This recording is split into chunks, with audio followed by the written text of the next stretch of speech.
I'm Lisa, and stepping into that party was the last place I thought my world would turn. There I stood beside Rachel, anticipating some laughter and free drinks. It all changed with a glance from James, his easy smile and hands casually tucked into his jeans. "Who's that?" I nudged Rachel, eyeing him. "That's James," she half shouted over the music. "Went to college with him. Real chill guy. You want to meet him?" "Sure," I shrugged. New faces meant new stories, but I wasn't prepared for the instant connection. James had a way of talking as if I were the only person in the room, and those green eyes didn't hurt either. "So, you like the Rolling Stones?" He caught me eyeing his t-shirt. Vintage band tees were everywhere, but I meant it when I said only someone who really digs good music would wear Mick Jagger on their chest. He laughed. "Are you calling me out or complimenting me?" "Guess you'll never know," I teased back. By the end of the night, we were inseparable, discussing everything from our love for old-school rock to names for our future pets. James got my number and didn't wait 3 days to call. The next morning, we were deep in the what of tomorrow, talking about rings and forever. But forever comes with its own baggage. Meeting the parents was on the horizon, and the icy reception at the dinner table was unexpected. Margaret, James's mom, broke the so-called ice with a sharp question about my job at the hospital. It wasn't polite interest, but a harder appraisal. "Yeah, the county hospital up north," I replied confidently. "How much do they pay you for that?" Her eyes were sharp, her tone sharper. James shot me a look, but I decided to be upfront. "Well, James does more than get by," she said, interrupting. "So, about this marriage." It was a punch to the gut. I didn't care about money, but the financial discussion had begun. His dad chimed in, and the tone for our commitment was set. Tough, not all sunshine and romance. But it was real, and real was something I could work with. Our wedding was simple, fitting in a matchbox. No fanfare, just him, me, and a couple of signatures. In the beginning, we were a team, tackling life from our small joint command center, his old house. We set up a system, half on everything, shared chores, and even cooking together. There was comfort in the routine, in knowing what to expect when we got home. But reality is a tough customer. 4 months down the line, the teamwork was taking hits. Excuses rolled in, bad days stringing together like a lousy pearl necklace. What was meant to be equal started to weigh heavy on my side. The shared life felt more like a solo gig. 2 weeks of slugging it out on my own, and I finally snapped. I wasn't one to make a fuss, but living like this was unbearable. I confronted James, who walked in with headphones on, oblivious to the mounting tension. "James," I blurted out, unable to hide the annoyance in my tone. "What happened to sharing the load?" He looked at me, genuinely confused or exceptionally skilled at acting. "What are you on about, Lisa?" he asked, pulling off his headphones. "I spent nearly an hour scraping your dried-up yogurt off the coffee table this morning. It's like living with a toddler," I complained. He just shrugged, a nonchalant gesture, as if he didn't have a care in the world. "Chill out, will you? It's just a bit of a mess." "A bit of mess?" I called it quits. I stopped picking up his dirty socks, stopped doing his laundry. It was petty, but I was at my breaking point. Of course, that's when Margaret, his mother, decided to pop in unannounced. The perfect storm. "Look at this place," she said, her nose crinkling as if she found a rotten egg. I tried to keep cool, offered her tea, but she was on the warpath. "James, this is no way for a man to live," she said sternly, eyes fixed on me. "I didn't raise you to be living in a pigsty." I took a deep breath, trying to keep my voice steady. "Margaret, it's a 2-person job, and I've been doing it solo." "I'm not his maid. You're his wife," I retorted. "A wife keeps a clean home?" She snapped back, missing the irony that I too had a full-time job. I felt my face flush with anger. "And what does a husband do, Margaret?" I snapped back. "He's the breadwinner," she hollered back, missing the irony again that I too contributed financially. Margaret stormed out, slamming the door, leaving me and James in the rubble of our domestic battlefield. James, knocked down a notch at work, came home that day, dumped his keys like they were made of lead. They're cutting back, he said, the words hanging heavy. I'm off the management track. Just like that, he decided he wouldn't help with the bills anymore. Suddenly, it was all on me. I banged pots and pans like they owed me money. Why are you making such a racket? He asked, picking at his beer label. Someone's got to pay for those beers, I snapped, and keep this place looking half decent. The ensuing conversation was like a round in the ring. You expect me to chip in after a day like today? He shot back. Yeah, James, I said, not backing down. Because I had a cakewalk of a day, right? He had no comeback for that. Just took another swig. We had a deal. We share this, remember? I said, standing in front of the blaring TV. A deal doesn't hold when things go south, he said, not even looking at me. I stood in front of the screen. So, what? I'm supposed to just smile and nod and keep the house like some 1950s sitcom, Mom. I glared at him. You wanted a partnership. Here it is. This is life. Deal with it, he said, thick and toxic words hanging in the air. Ignoring the problem wasn't going to make it vanish. We're supposed to be in this together, and that means not ditching out when it gets tough, I argued. I didn't ditch out the job, did I? He muttered, barely audible over the TV noise. I turned off the TV. We'll see how long we last, if this is how it's going to be, I said, and silence filled the room, as thick as the dirt I've been cleaning all day. He looked away. I stormed off to bed that night. No more words, none that mattered anyhow. They were all bitter, spat out with more hurt than real heart, but they stuck with me like thorns in my side.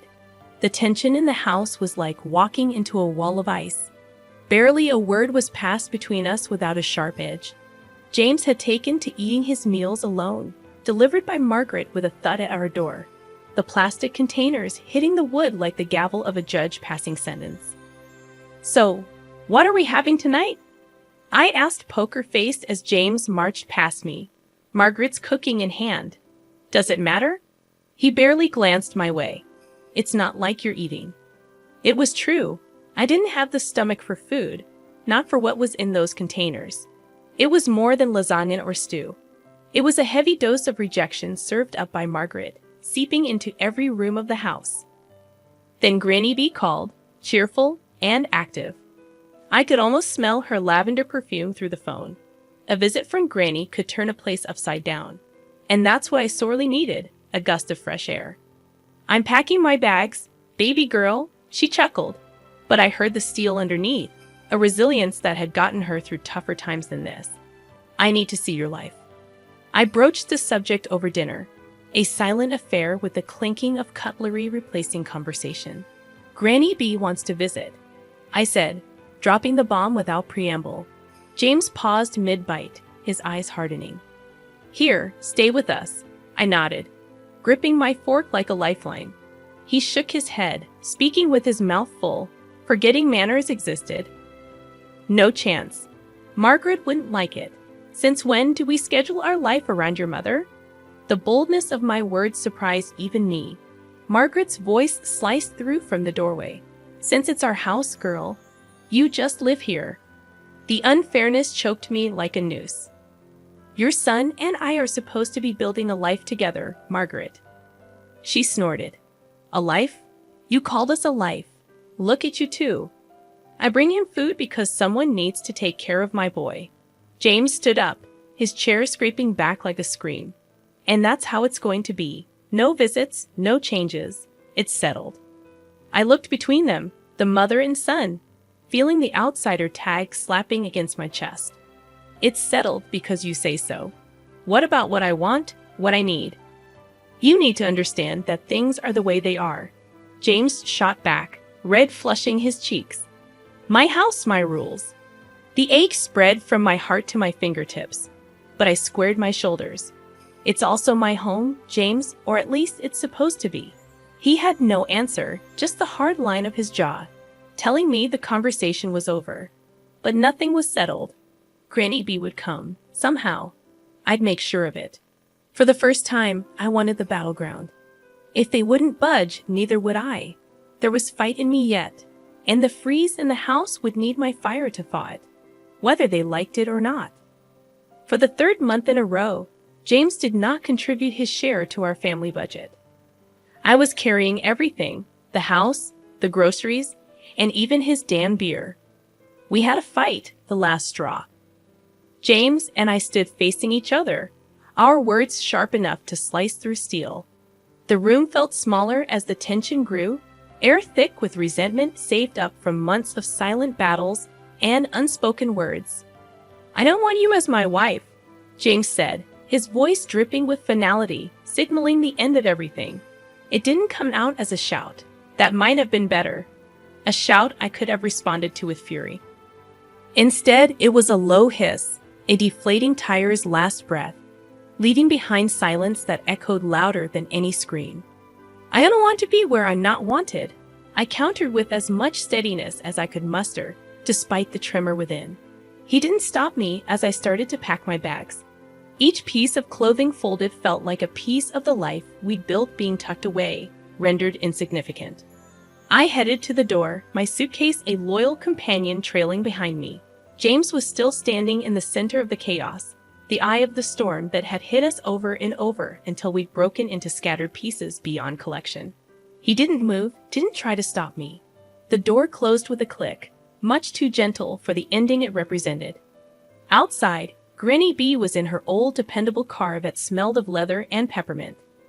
Leaning over to open the passenger door, I heaved my suitcase into the back and slid in beside her without a word. "All set, dear?" Granny asked, her eyes soft but her voice strong, a rock in a swirling sea. "Yeah, I'm set," I mumbled, buckling the seatbelt over the hollow feeling in my chest. Granny B didn't start the car right away. "Heck of a fool," she said flatly, adding an expletive that would have made a sailor blush. I choked out a strange chuckle. "Well, it's true." She finally turned the key in the ignition, the engine rumbling to life reassuringly. "You're worth 10 of him, 15 even." She backed out, and we started towards the new apartment. I didn't reply. Instead, I leaned my head against the cool glass of the window, watching the landscape blur the same way my thoughts were a jumble of memories and pain. Granny B didn't push with questions or platitudes. She just drove, every now and then muttering something under her breath that sounded suspiciously like curses aimed at James. The cozy rented apartment was in a normal neighborhood, a place where you could blend in and lick your wounds in peace. As Granny hauled my bag out of the car with surprising strength, I unlocked the door to the unknown. "Well," Granny said, clapping her hands together, "time to rebuild, kiddo. You've got a life to claim, and that sorry excuse for a man to forget." I nodded, feeling the very first flutter of something like hope in my chest. Breaking points, I realized, weren't just about endings. They were about beginnings too. Messy, painful, but real. First starts didn't erase the past, but they gave you a canvas to create something new, and maybe, just maybe, that was exactly what I needed.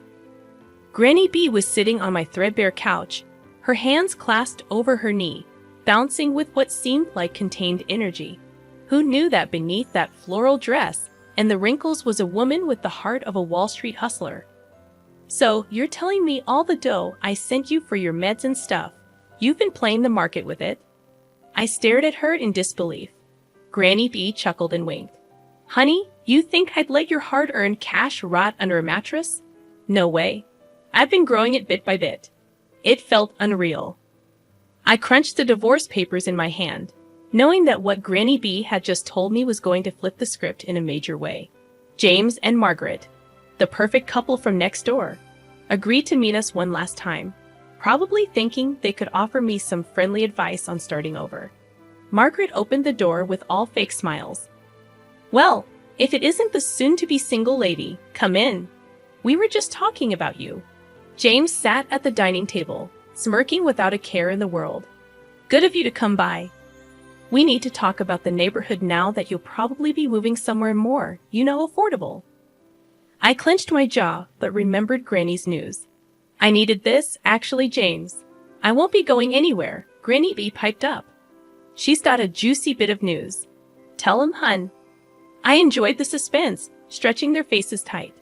Turns out, I got a little nest egg waiting for me. Granny's been smart with the money. James laughed harsh and loud. What, did you win the lottery or something, Granny P? Granny grinned, sharp as a tack. Better. I turned her spare change into a cool 2 million. The smiles fell off James and Margaret's faces like overripe fruit. 2 million. Margaret's voice came out strangled. Yep, and I don't plan to spend it on this neighborhood. My words felt heavy as I watched their painted-on warmth crumble. Granny slapped a hand on her thigh, triumphant. Ain't that something? Just when you think life's kicked you, it decides to kiss you instead. James started babbling something about how half of this money belongs to him. I burst out laughing, reminding him of the prenuptial agreement I had signed. At this moment, his mother would probably like to go back 6 months to destroy this paper. James and Margaret sat in silence, looking at us with puppy dog eyes. I couldn't help but relish the irony. We didn't linger much longer. There was nothing left to say. As we walked out, Granny B draped an arm around my shoulders. So what's first on the millionaire to-do list? She asked, squeezing me tight. First, I'm getting an ice cream, a big one with all the fixings. I said, the future suddenly bright and wide open. Granny let out a hearty laugh, the sound mingling with the promise of an unseen fortune, now seen and closer than ever. The phone rang again. I was pretty sure it was James trying his luck once more, but this time it went straight to voicemail.